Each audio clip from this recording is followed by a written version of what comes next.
Now, Bolton in 1980 defines literature from a functional perspective as the imaginative work that gives us recreation, recognition, revelation, and redemption. So it gives us what? Recreation, recognition, revelation, and redemption. Now, Bolton's perspective, or what he understands by literature, is from the effect.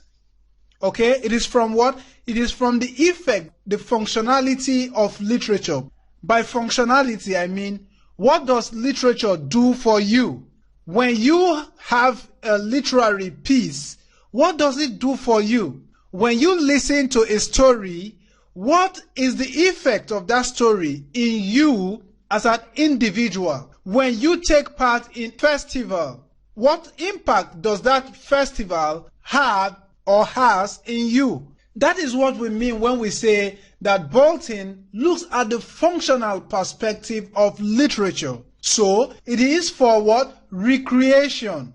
So when I go and then I sit around, listen to stories, like we have in the olden days, where children will go to the market square to listen to orators speak. It is for recreation. It is for what? It is for recreation. It is also for what? Recognition, revelation, because it teaches morals. Those stories in the olden days, they do what? They teach morals. So our grandparents do not just come out to tell us stories for telling's sake.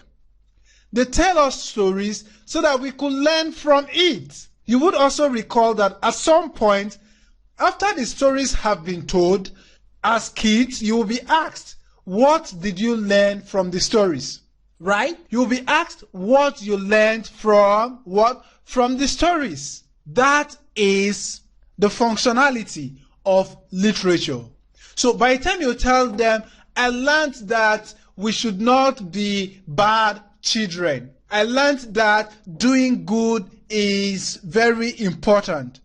These are the revelations. These are what? The revelations that you can deduce, that you can see from the stories that have been told. Apart from relaxing after the day's activities, which is recreation, you also what? You also learn. That is what? Revelation. Having done that, there is another aspect which is called redemption. The redemption is that you now look at the stories, you try to now learn A and B and C and D is bad. Hence, I will no longer do it. If this story shows that A, B, C, D is bad, and I know as an individual, as a kid, as an adult, and I know that these things are not good, and I do them, what do I need to do? I need to change. So when you change, when you read a story and then you change your character, you change your day-to-day living, what you have simply do is redemption. So Bolton defines literature from a functional perspective as the imaginative work. So literature is imaginative. Yes, it comes from the mind. So you can imagine a story and then you write on that story. Literature can also be factual. It does not necessarily mean it has to be imaginative all the time. It can be factual. Factual in the sense that you are an eyewitness. You experienced a story, maybe a true life story of an individual, and then you pen it down or you narrate such story. It becomes a factual story. Literature, apart from being imaginative, can also be what? Factual.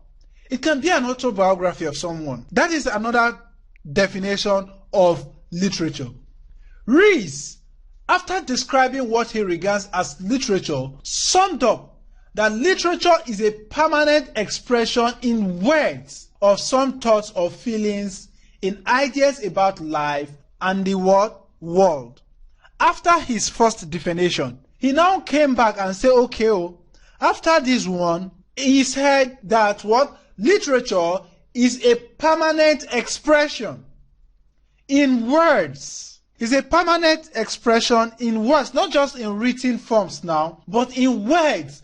Those words can be through the words of mouth or written, the words of mouth which we call oral, or through written form, to express the feelings in ideas about life and the world. These are a few definitions of literature, and there are more. There are what? There are more definitions of literature that you can come across. But one thing you need to know is that literature talks about life. Literature as a subject mirrors life.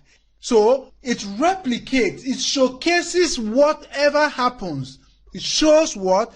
It depicts whatever happens in life. So we say literature can simply be summed up as a mirror of what? Of life.